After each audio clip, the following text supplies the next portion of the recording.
Live di mana? Gue buka laptop, betul gitu.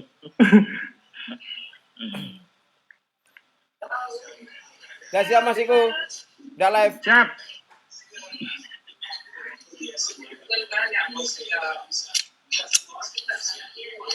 Karena cuma segini, jadi masing-masing ya mute masing-masing lah ya, karena nggak terlalu banyak juga orangnya nih. Cuma 10 orang. Jadi ya. Ntar masih ada lagi tuh yang gabung. Gitu. Siap. Tapi nanti kalau seandainya banyak, mungkin aku mute, nanti ada beberapa yang ngomong, nanti yang mau nanya bisa langsung unmute gitu kali, mungkin kali ya. Siap. Ini masing-masing ya mute.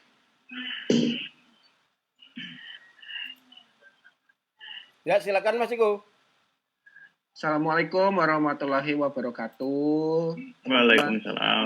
Terima kasih sudah pada datang ke sini ngobrol-ngobrol santai nih. Oka Indonesia nih, kameramen, teman-teman kameramen, ada beberapa orang mungkin kameramen senior yang bersedia berbagi pengalamannya nih di tengah situasi pandemi corona ini. Kira-kira apa aja sih yang diperlukan oleh kameramen, yang perlu diperhatikan oleh kameramen, teman-teman kameramen yang terjun ke lapangan, perlengkapan seperti apa yang mesti diperhatikan, bagaimana mungkin diskusi sama kantor mengenai keselamatan masing-masing gitu. Jadi dipersilakan aja, mungkin di sini ada kawan-kawan, perkenalkan diri masing-masing, monggo, karena silakan. Dari siapa dulu? Hendra dulu mungkin kali, Hendra. Oke. Gue Hendra, gue kameramen dan kerja di Cahaya Televisi Banten. Begitu. Lanjut. Ada Om Gun, silakan.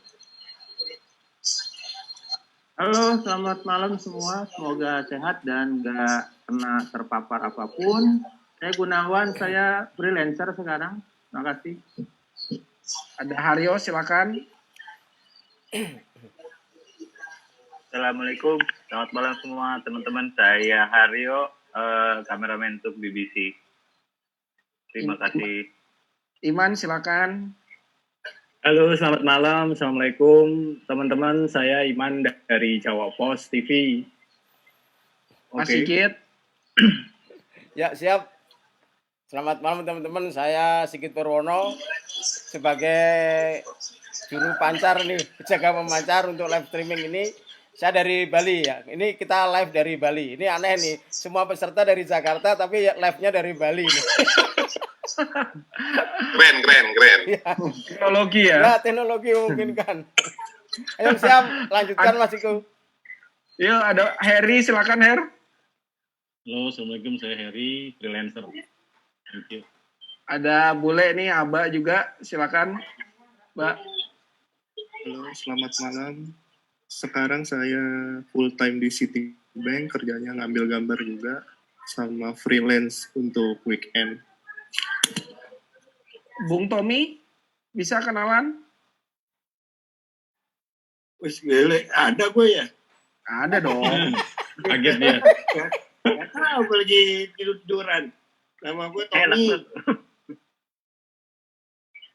Oke, terakhir kalau gitu Bang Andi.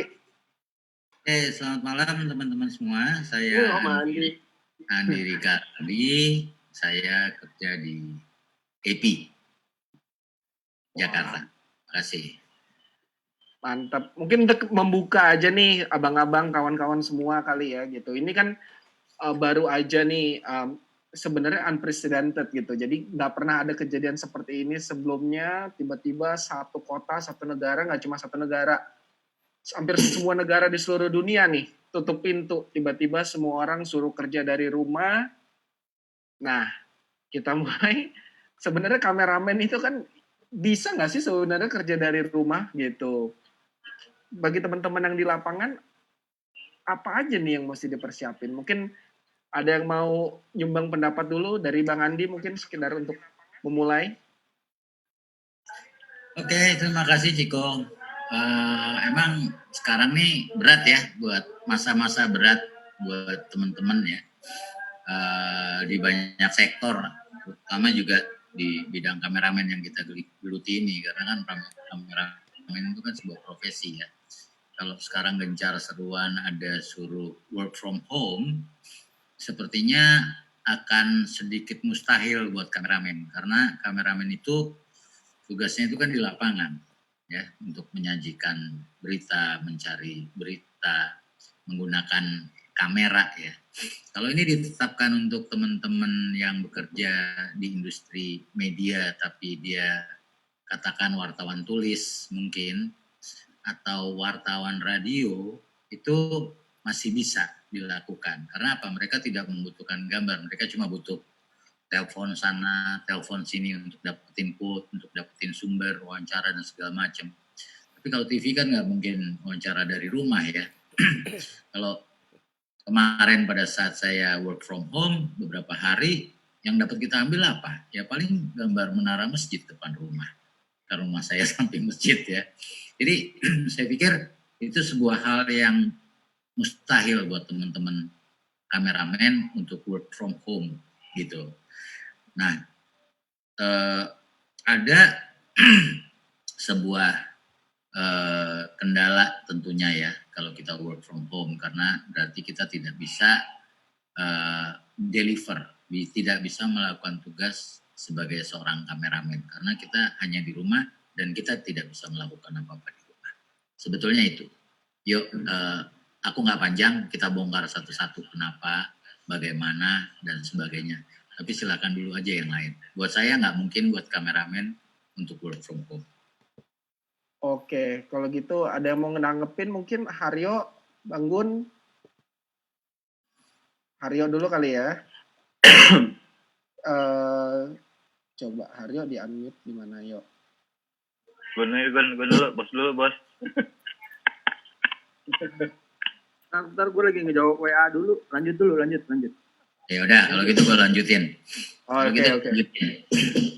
Lalu kalau kita tidak bisa work from home, sementara kita dituntut untuk menjadi seorang pekerja media, seorang kameramen.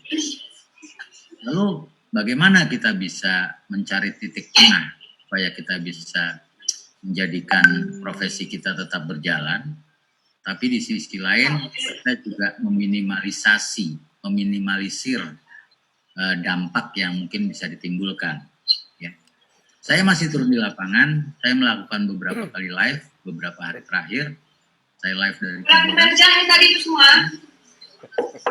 Saya melakukan live dari Pondok Rangon, penguburan, puluhan mayat yang dikuburkan dari pagi sampai sore, saya live. Kemudian saya juga bikin story tentang bagaimana social distancing ini tidak bekerja di daerah Selama Area. Saya ke Muara Baru, kemudian saya juga ke daerah Kumuh tempat nelayan, bikin cerita tentang bagaimana mereka sulit untuk menerapkan social distancing, physical distancing karena keterbatasan. Bayangkan kalau mereka tinggal di sebuah bedeng gubuk dengan ukuran 3x3 meter dan ditinggali oleh 3 atau 4 anggota keluarga, suami, istri, anak 2. Bagaimana mereka bisa menjaga jarak di antara mereka sendiri? Ya. Jadi saya masih turun ke lapangan. Saya masih melakukan tugas-tugas jurnalisme saya sebagai seorang kameramen. Gitu. Mungkin akan ada pertanyaan, kenapa Bang berani? Kenapa Bang nggak takut tertular? Itu hal lain, ya. Tapi di satu hal saya melakukan tugas saya sebagai seorang kameramen, di mana itu adalah profesi saya. Apakah saya takut? Enggak, saya bukan Superman. Pasti adalah rasa takut, ya. Rasa takut, rasa khawatir. Tapi kalau kita tidak mencoba untuk mensiasatinya, bagaimana kita akan bisa mendeliver pekerjaan kita sebagai seorang kameramen? Tentu saja risiko itu selalu ada, dimanapun kita berada, liputan perang juga begitu, liputan bencana alam juga seperti itu, liputan apapun pasti mempunyai risiko. Dan ini adalah pertama kali kita meliput wabah yang sangat masif. Kita masih mencoba mencari bentuk bagaimana kita bisa meliput, tapi sekaligus juga kita aman. Begitu ya. Nah, saya pasti takut, ada rasa khawatir karena saya akan bersentuhan dengan orang banyak, saya akan pulang ke rumah, saya akan ketemu anak saya akan ketemu keluarga saya. Apakah saya carrier? Apakah saya akan menularkan? Itu hal-hal yang harusnya menjadi pemikiran kita. Tapi kalau kita mau melakukan tugas sebagai seorang kameramen dan juga kita bisa mencari selamat, ada hal-hal yang harus kita persiapkan sebelum melakukan liputan. Jadi setiap hari saya itu dalam mobil saya berbekal ini. Ya, kalau Anda bisa lihat semua, ini ada APD yang disiapkan kantor untuk kita meliput di daerah yang berpotensi untuk terpapar. Ya, itu APD yang saya pakai. Kemudian saya juga, jadi setiap hari di mobil saya tuh selalu ada APD baru. Kemudian ada sarung tangan, ada gloves ini, kalau diperlukan saya ada N95 tapi saya lupa ambil di mobil. Kemudian ada hand sanitizer, ini 2 hari udah habis sebotol pasti ini. Jadi itu adalah langkah untuk meminimalisir supaya kita di satu sisi bisa melakukan tugas-tugas kita sebagai seorang kameramen, tapi di sisi lain juga kita bisa meminimalisir supaya kita tidak terpapar lah. Kalau kita sudah menggunakan itu, plus ditambah dengan Google, kita masih terpapar, itu cerita lain lagi ya. Kita akan cerita bagaimana kalau kita terpapar, apa yang harus kita lakukan, prosedur apa yang harus kita lakukan, itu cerita lain lagi.